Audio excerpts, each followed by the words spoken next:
ইরানের গোয়েন্দা সক্ষমতার কারণেই মূলত ইরান আজকের এই পর্যায়ে। কোনো শত্রু তার শত্রুর বিরুদ্ধে যখন তৎপরতা হয় সেইটাকে রুখে দেওয়ার মতো এবং সেটাকে শনাক্ত করার মতো ব্যবস্থা যদি না থাকে তার পক্ষে তো টিকে থাকা সম্ভব না। ইরানকে মাইনাস করে আসলে বিশ্ব রাজনীতির অনেক কিছু এখন আর এগিয়ে নিয়ে যাওয়া বা বাস্তবায়ন করা বা ভাবা সম্ভব না। ক্ষেপণাস্ত্রের দিক দিয়ে যারা যে কয়টা খুব শক্তিশালী দেশ তার ভিতরে ইরান একটা, ইলেকট্রনিক ওয়ারফেয়ার, তারপর সাইবার ওয়ার, ইরান সামরিক শক্তিতে খুব বেশি এগিয়েছে, এতে কোনো সন্দেহ নেই। ইরানের গোয়েন্দা সক্ষমতা কতটা এগিয়েছে?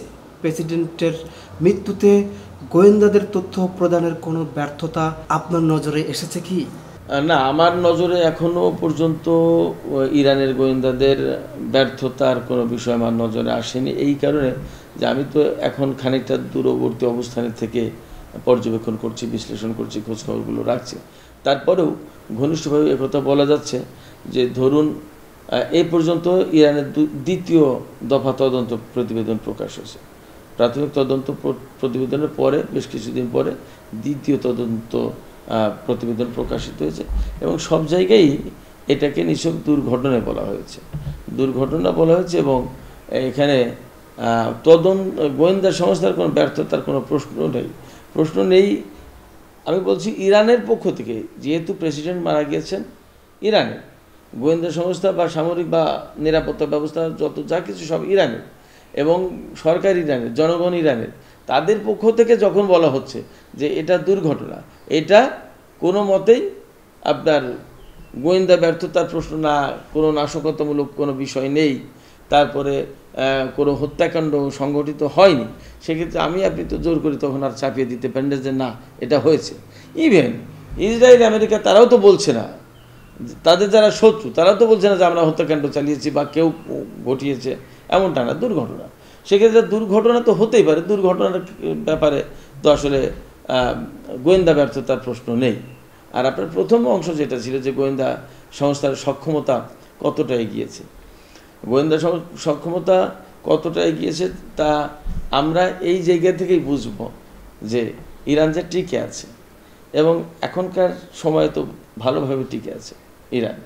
অতএব আমরা বলতে পারি যে ইরানের গোয়েন্দা সক্ষমতার কারণেই মূলত ইরান আজকের এই পর্যায়ে। ইরানের গোয়েন্দা সক্ষমতা যদি দুর্বল থাকতো তাহলে ভেতর থেকে আরও অনেক বেশি নাশকতা হতো। ইরানের সব গোয়েন্দা সক্ষমতা না থাকলে, গোয়েন্দা সক্ষমতা অর্থাৎ কোনো শত্রু তার শত্রুর বিরুদ্ধে যখন তৎপরতা হয় সেইটাকে রুখে দেওয়ার মতো এবং সেটাকে শনাক্ত করার মতো ব্যবস্থা যদি না থাকে তাহলে তো এই শত্রু তার উপরে অপরপক্ষ শত্রুতা করছে, তার পক্ষে তো টিকে থাকা সম্ভব না। অর্থাৎ এই সক্ষমতা আছে বলেই ইরান আজকের এই পর্যায়ে। ইরান সামরিক সক্ষমতা কতটুকু অর্জন করেছে আমরা সবাই কম বেশি জানি। এখন শুধু মধ্যপ্রাচ্যে নয়, সারা বিশ্বে ইরান একটা ফ্যাক্টর। ইরানকে বাদ দিয়ে, ইরানকে মাইনাস করে আসলে বিশ্ব রাজনীতির অনেক কিছু এখন আর এগিয়ে নিয়ে যাওয়া বা বাস্তবায়ন করা বা ভাবা সম্ভব না। সেক্ষেত্রে এগুলো সবই তৈরি হয়েছে ইরানের যে গোয়েন্দা সক্ষমতা বা অভ্যন্তরীণ নিরাপত্তা বা বৈশ্বিক নিরাপত্তা ব্যবস্থা তার মতো করে, তার অঙ্গন থেকে এইটাই এনশিওর যতক্ষণ পর্যন্ত না করা গেছে ততক্ষণ পর্যন্ত ইরান এই শক্তিশালী পর্যায়ে আসেনি। কারণ তার ওই 700 সাপের পাহারা কাটায় এইরকম একটা অবস্থায় ইরান 700 সাপের পাহারা মোকাবেলা করে ইরানকে টিকে থাকতে হয়। কখন কে ছোবল দিয়ে বসে, কখন তার কে ক্ষতি করে বসে, এই ছোবল থেকে প্রতিটা মুহূর্তে তাকে যথেষ্ট সক্ষমতা এবং দক্ষতা যোগ্যতার সাথে টিকে থাকতে হয় এবং মোকাবেলা করতে হয়। এগুলো করেই আজকের ইরান। ফলে ইরানের গোয়েন্দা সক্ষমতা যে যথেষ্ট শক্তিশালী সেটা আমরা পরিষ্কার বুঝতে পারি এবং বলতে পারি।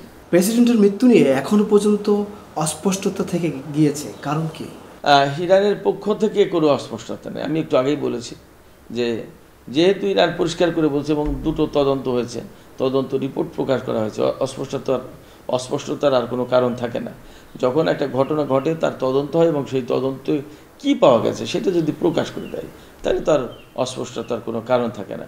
অস্পষ্টতা আসলে আমাদের কিছু লোকের মনে, কিছু লোকের মগজে আছে যে এটা বুঝি ইসরায়েলের কাণ্ড বা আমেরিকার কাণ্ড বা শত্রুরা ইরানের প্রেসিডেন্টকে হত্যা করেছে। এখন পর্যন্ত এইরকম করে যারা ভাবছে তাদের কাছেই, তাদের কারণেই এই অস্পষ্টতা। প্রকৃতপক্ষে ইরানের কাছে আমি যা বললাম বা আমি যা বুঝি তাতে অস্পষ্টতা নেই, কারণ ইরানের পক্ষ থেকে তো বলাই হয়েছে যে এটা দুর্ঘটনা। এবং দুর্ঘটনা এমন, আমি ইরানে থেকেছি, দেখেছি যে সেখানকার আবহাওয়াটা এত বেশি ফ্ল্যাকচুয়েট করে মুহূর্তে মুহূর্তে। ধরুন আপনি এই মাত্র গেলেন অফিসে, বেশ গরম গরম হালকা শীত লাগছে, হালকা ঠান্ডা যেটা আপনি উপভোগ করতে পারেন, শুধু আপনি শার্ট গায়ে দিয়ে গেছেন। কিন্তু সেটা যদি শরৎকাল হয় বা বসন্তের দিকে হয়, তাহলে যে কোনো মুহূর্তেই এটা 10 মিনিট 15 মিনিট 20 মিনিট বা আধা ঘন্টার ভেতরেই আবহাওয়াটা পরিবর্তনে এমন একটা হাড় কাঁপানো শীত বইতে পারে বা বাতাস শুরু হতে পারে যে আপনি তখন কোটের প্রয়োজনীয়তা ভীষণভাবে ফিল করবেন। আবার পাহাড়ি অঞ্চল যেহেতু দুর্গম অঞ্চল, আলটিমেটলি সেখানে যেখানে হেলিকপ্টার দুর্ঘটনা হয়েছে সেটা খুবই দুর্গম অঞ্চল। সেই দুর্গম অঞ্চলে যদি আবহাওয়া এভাবে মুহূর্তে ফ্ল্যাকচুয়েট করে, একেবারে তাৎক্ষণিকভাবে মেঘ হয়ে প্রচণ্ড বৃষ্টি বা ঝড় তুফান শুরু হয়ে গেল, তখন তো কিছু করার থাকে না। আচ্ছা, এরপরে 2টো হেলিকপ্টার চলে গেছে, একটা বেঁচে যেতে পারলো না, কি করে? তো সবগুলো যে ক্ষতিগ্রস্ত হয় দুর্ঘটনা তা তো না।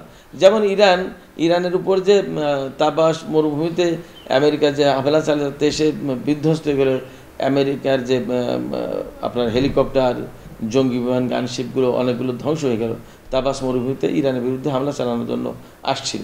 পারস্য উপসাগরতে এই অভিযানটা চালানো হলো, এটা 1982 সালের দিকে সম্ভবত। তো কেন? আমেরিকার যে 52 জন জিম্মি ছিল, কূটনৈতিক জিম্মি ছিল ইরানে, তাদেরকে উদ্ধার করবে এবং তেহরানকে মাটির সাথে মিশিয়ে দেবে, এটা টার্গেট করে এসেছিল। কিন্তু তাবাস মরুভূমিতে তাদের বিধ্বস্ত হয়ে গেল। কিন্তু সবগুলো বিমান, সবগুলো জঙ্গি বিমান, সবগুলো হেলিকপ্টার যে ধ্বংস হয়ে গেছে তা তো না, কিছু ধ্বংস হয়েছে, কিছু ফিরে গেছে। এই তা দুর্ঘটনা তো এমনই হয়। একটা দুর্ঘটনায় বাসের সবাই কি মরে যায়? একটা বাস দুর্ঘটনা হলো, বা একটা মাইক্রোবাস বা একটা ট্যাক্সি, তার একটা মোটর সাইকেলে মাত্র 2 জন বা 3 জন থাকতে পারে, তার ভিতরে হয়তো দেখা গেলো 2 জন বেঁচে আছে, 1 জন মারা গেছে, বা 2 জন মারা গেছে 1 জন আছে, বা 1 জন মারা গেছে 2 জন বা 1 জন বেঁচে আছে, এমন হয়। তো কেন মারা গেল আর কেন বেঁচে থাকলে, এই সমস্ত প্রশ্ন জবাব দেওয়া তো আসলে সম্ভব নয়, এবং এই ধরনের প্রশ্ন করাটাও এক ধরনের বাতুলতা আমি মনে করি। সেক্ষেত্রে অস্পষ্টতা নেই। আর আরেকটা জিনিস বলবো যে এই যে এই কথাগুলো কেন আসছে, মূলত এই কথাগুলো আসছে এই কারণে যে মধ্যপ্রাচ্যে যেহেতু একটা বিশেষ ক্রাইসিস চলছে, ক্রান্তিকাল চলছে, সেখানে প্রেসিডেন্ট রাইসি গুরুত্বপূর্ণ ভূমিকা পালন করছিলেন, ইরান গুরুত্বপূর্ণ ভূমিকা পালন করছিল। এইরকম একটা টাইমে তার মৃত্যুর ঘটনাটা অনেক কিছু সন্দেহ, দ্বন্দ্ব, সংশয় সৃষ্টি করেছে, ব্যাপারটা এরকম। আর পরবর্তীতে যদি কোনো রেজাল্ট আসে, ফলাফল আসে, তখন তো আমরা সেটা জানতেই পারবো। ইরানের সামরিক সক্ষমতা কতটা বেড়েছে এই 1 দশকে? এই 1 দশকে সামরিক সক্ষমতা কতটা বেড়েছে ঠিক এইভাবে ডিস্টিংগুইশ করে আলাদা করে বলা মুশকিল, ডিফারেন্ট করে। তবে সেটা যে অনেক বেশি বেড়েছে তাতে তো কোনো সন্দেহ নেই। কিন্তু আসলে ইরানের সামরিক সক্ষমতায় 1 দশক ধরে বাড়ছে ব্যাপারটা তা না, বরং সেই বিপ্লবের পর থেকেই এর কার্যক্রম শুরু হয়েছে। বিশেষ করে ইরাককে দিয়ে যখন ইরানের উপরে হামলা চালানো হয়েছে, আগ্রাসন চালানো হয়েছে, পশ্চিমারা যখন সেই আগ্রাসনকে পৃষ্ঠপোষকতা দিয়েছে, সাদ্দামকে দিয়ে